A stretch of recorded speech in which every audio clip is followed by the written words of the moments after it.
ஐயா அருளாசிகளை வழங்கினோட திருவாசகம் சொல்லுங்க. கேட்டாலே புண்ணியம். திருவாசகம் கேட்டாலே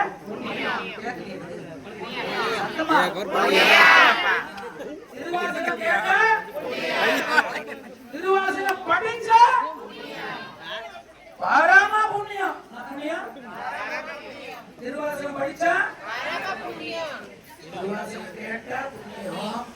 திருவாசகம் படிச்சா பாராமா புண்ணியம். திருவாசகம் திருவாசகம் திருவாசகம் திருவாசகம் கேட்டா புண்ணியம்.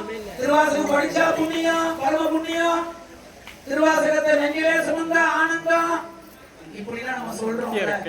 இன்னைக்கு ஒரு நாள் சிவம் திருவாசகம் படிக்கிறேன்னா சொல்றோம்ல, சொல்றோமா? நல்ல விளையாட்டம்.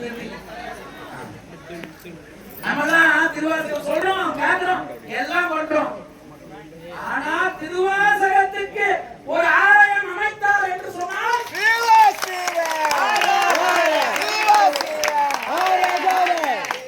எவ்வளவு மாமன்னர்கள், ராஜாதி சோழர்கள் எல்லாம் தஞ்சாவூருடைய கோவிலை கட்டினாங்க, எல்லாம் நம்ம கேட்டிருப்போம்.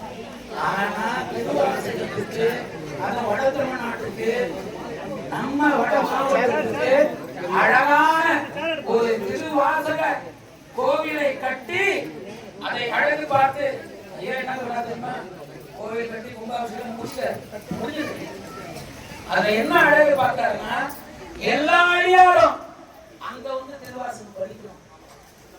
எப்படி எல்லா உலகத்தில் இருக்க எல்லா அடியார்களுமே அந்த திருவாசக கோவில்ல வந்து திருவாசகத்தை படிக்க வேண்டும் என்று உயர்ந்த நோக்கத்திற்காக வெங்கல் பகுதியில பிரம்மாண்டமான திருவாசகத்தை அமைத்த திருவாசக சித்தர் எங்களுடைய வழிகாட்டி.